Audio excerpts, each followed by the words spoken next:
Bem, vamos falar de um artigo que eu venho distribuindo e fiz um material que nós estamos conversando com várias pessoas que estão nesse projeto, pessoas que estão no governo, etc. Um artigo sobre um modelo matemático que foi publicado. por- Então, agora a gente vai falar de um modelo matemático que foi publicado no The Washington Post no dia 14 de março. Desde o dia 14 ou 15 a gente vem falando e eu venho distribuindo e comentando sobre esse modelo e o que exatamente quer dizer flatten the curve, ou seja, abaixar a curva de exponencial. Esse artigo está disponível e eles estão disponibilizando inclusive em português. Então vamos lá. Olha, praticamente o importante é a gente entender que um vírus ele vai ter um comportamento exponencial. Então é por isso que é importante a questão do distanciamento social e cada um ficar em casa. Então agora vamos mostrar matematicamente um modelo criado para expressar justamente essa questão. Então esses são os aumentos de casos e aqui foi criado e como foi falado na questão de informações, é importante, por isso que eu estou mostrando tanto o site especificamente como o modelo, para que todos possam checar. Então aqui se criou uma cidade fictícia e um vírus fictício chamado Stimuli. Então a cidade tem 200 habitantes, as bolinhas marrom são as pessoas ficando contaminadas e as bolinhas rosa são as pessoas já recuperadas. Então você começa com as pessoas saudáveis e aí elas ficam doentes e se recuperam. Então a curva é bem agressiva, mas aí as pessoas começam a se recuperar e a infecção diminui. Ela termina porque todos se contaminam. A questão é, isso é apenas uma simulação de um vírus que no caso ele é 100% contagioso. Então o fato de uma bolinha tocar na outra, ela passa a estar contaminada. Um outro ponto desse modelo é que, como vocês podem ver, existiam 100 pessoas, 200 pessoas saudáveis, que seria a população dessa cidade fictícia, e não houve nenhuma morte. Vai ser um modelo que todos se recuperam. Infelizmente, na prática, nós não temos isso. O segundo modelo seria exatamente o que acontece, por exemplo, numa região que é contaminada e a importância de você isolar, como o que aconteceu em Wuhan, que é o epicentro da epidemia. Só que esse modelo foi feito para os Estados Unidos, então você sabe que você sem um martial law, sem as pessoas estarem proibidas, ou agora você já está tendo cidades, estados que estão limitando a circulação das pessoas, você vê que apesar desse isolamento, as populações se comunicam e existe contra-contaminação. Contudo, a curva é muito mais leve do que a anterior e as pessoas se recuperam mais rápido. Né? Então e aí é importante a gente entender a questão da pressão no sistema de saúde que a gente vai falar daqui a pouco.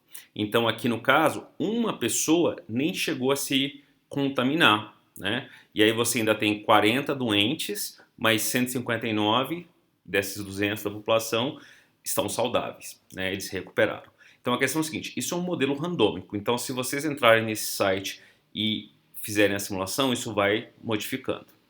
Agora, um terceiro cenário seria um cenário de o que a gente chama de uma quarentena parcial. Então aqui uma parte da população não se move. Então as bolinhas que estão paradas, então são pessoas saudáveis, as bolinhas azuis, e elas estão paradas. Aqui no caso seria um terço da população totalmente parada. Então eles estão em casa, eles saem muito pouco. Contudo, veja bem, 2/3 de toda a população na cidade está se movimentando. Como vocês podem ver na simulação, e de novo, isso é uma simulação de um vírus fictício, mas é mais ou menos assim que se comporta os vírus. Contudo, não sabemos exatamente como o coronavírus se comporta, só sabemos que ele tem um contágio alto. Então aqui você tem uma curva ainda mais leve, né? Então isso aqui, a pressão diminuiu ainda mais do que você tendo a população isolada, as pessoas se recuperando, e o final da simulação você tem 108 pessoas que já se recuperaram, 14 ainda estão doentes e 78 não chegaram a se contaminar. Na quarta e última simulação, eles fazem uma simulação onde apenas uma pessoa em cada 8 está se movimentando. Ou seja, 12,5% da população está se movimentando, e poderiam ser, no caso, os profissionais que têm que movimentar, mas o restante, então, quase 90% da população está em casa, né? Então é importante a gente entender isso aqui, ó. Vamos fazer lá de novo. Quase 90% da população dessa cidade fictícia não se move, ou seja, apenas uma pessoa em cada 8 está se movendo. E aí você percebe que, mesmo rodando a simulação novamente, a curva é ainda mais leve. Então você tem uma curva de contágio mais leve. Então, lembrando que a gente está pegando informações estatísticas, são dados, isso é matemático, o vírus, ele é matemático, o crescimento dele. Isso são informações, por isso que a Organização Mundial de Saúde e todos os profissionais que são infectologistas sabem e entendem que ficar em casa, evitar o contágio antes que nós saibamos como tratar o vírus ou ter uma vacina é a melhor solução. Sim, existe desconforto, como a gente falou sobre a questão do pânico, existe sim desconforto, né? Então as pessoas estão tendo que mudar seus estilos de vida, só que viver ainda é melhor do que ter a sua rotina rompida. Então nesse aqui, 118 pessoas nem chegaram a se contaminar, 39 se recuperaram e 43 continuam doentes. Então, assim, essa é até agora a melhor forma de se combater o coronavírus. Por isso, nós precisamos olhar o exemplo de China, Singapura, Coreia do Sul e Taiwan. Porque nós não queremos um crescimento assim e queremos esse crescimento menor possível. Por quê? A gente vai falar. Essa é uma doença que, apesar de ter uma fatalidade menor do que algumas outras pandemias que nós tivemos, como no passado a peste negra, né, que estima-se que dizimou por 28% da população mundial, e na Europa 60% a 70% de mortalidade, né, as pessoas morreram, então diminui claro, são dados mais difíceis de você verificar, só que estima-se que até 60% a 70% da população da Europa tinha sido dizimada, onde a população se encontrava nas cidades. Então, assim, é exatamente isso.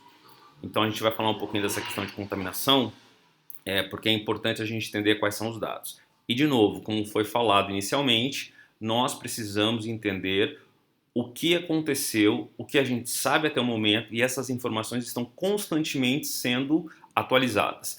Então, procure sempre as informações nos canais oficiais, Ministério da Saúde, World Health Organization, você tem aqui conteúdo em espanhol, você também tem o CDC, que é o Center for Disease Control nos Estados Unidos, que tem um conteúdo espanhol, e você tem o Chinese CDC, que tem muitas das pesquisas originais, porque o epicentro foi lá, e estamos em contato desde do dia 10, 11, com esse centro em Johns Hopkins, que criou, né, então, de novo, sempre mostrando as fontes. Então, se você quiser saber das informações científicas, entenda que tudo você tem parâmetros científicos.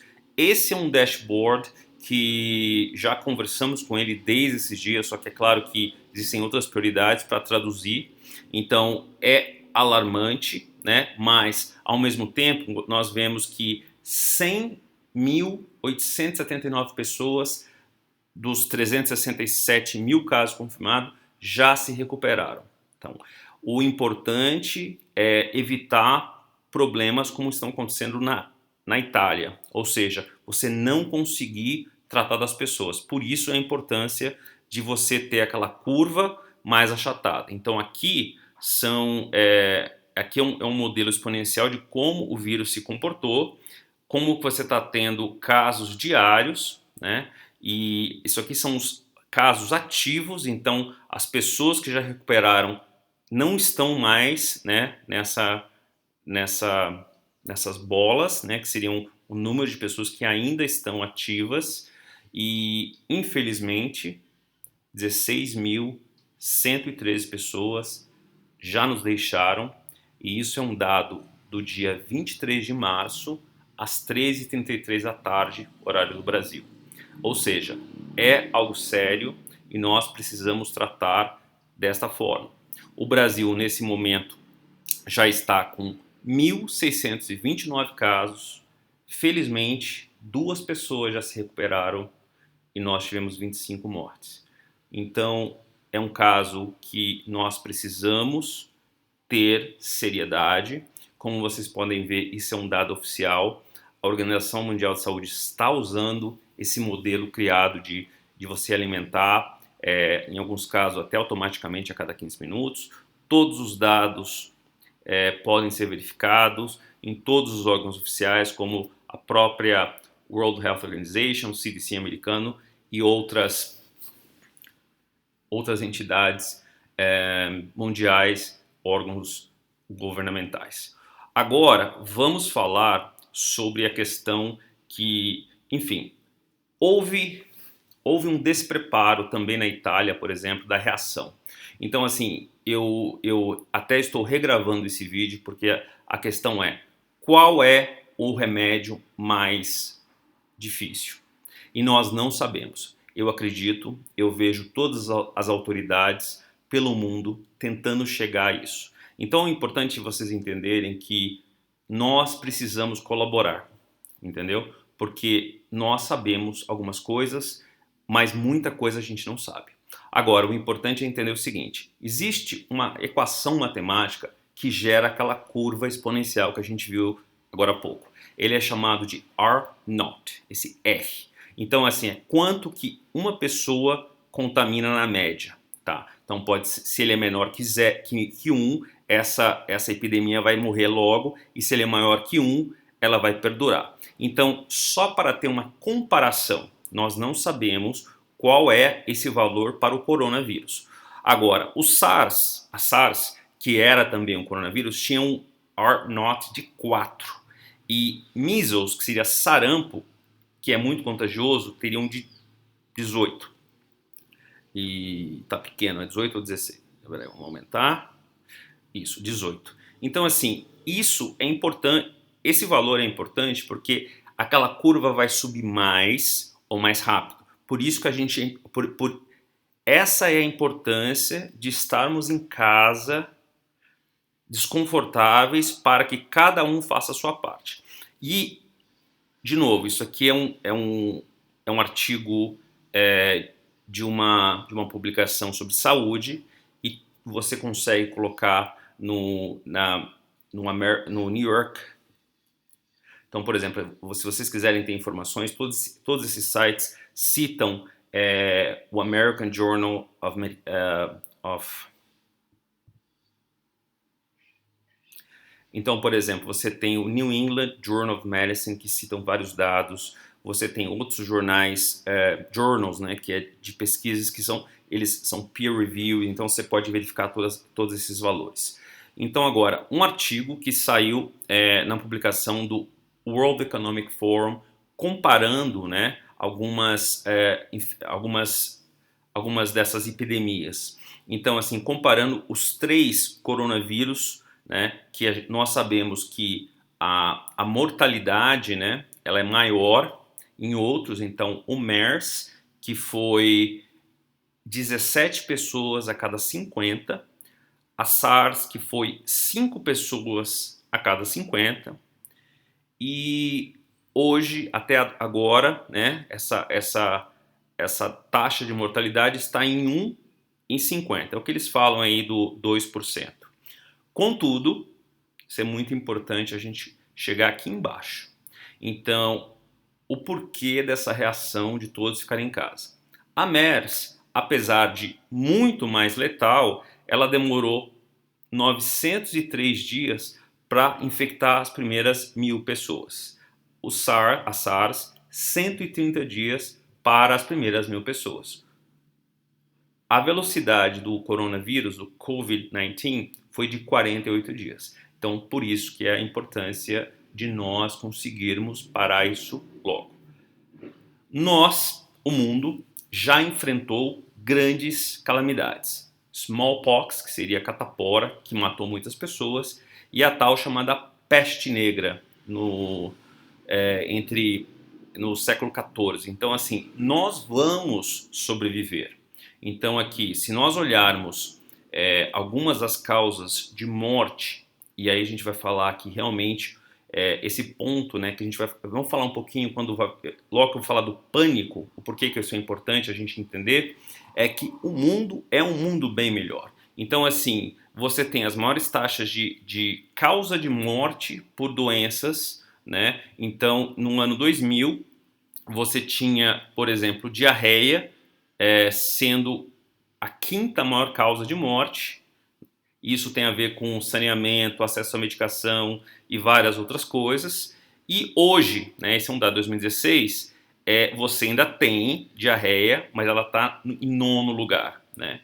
Então, assim, estamos melhorando cada vez mais. Tecnologia e inovação fazem parte das nossas vidas. Só que precisamos tratar de acordo com a ciência e comunicar às pessoas o que nós sabemos e o que nós não sabemos. Eu espero que esse modelo que mostra visualmente, né, mostra visualmente como essa epidemia se comporta e o porquê da importância, quer dizer, na verdade, como uma epidemia se comporta e a importância de nós termos uma curva bem leve, porque como as pessoas que ficam em estado grave e precisam ser tratadas, muitas delas vão se recuperar. Agora, se nós não tivermos os leitos de UTI, os respiradores e os profissionais para tratar dessas pessoas que ficam em estado grave, nós teremos uma mortalidade maior, mesmo tendo condições de salvar muitas dessas vidas. Então, como a gente falou da parte econômica também, eu entendo tudo isso, e a parte econômica e a pressão econômica, ela se interage com a pressão de saúde pública, então precisamos ter calma. Então nós estamos tentando colaborar, e é exatamente isso, que todos precisam colaborar e fazer sua parte.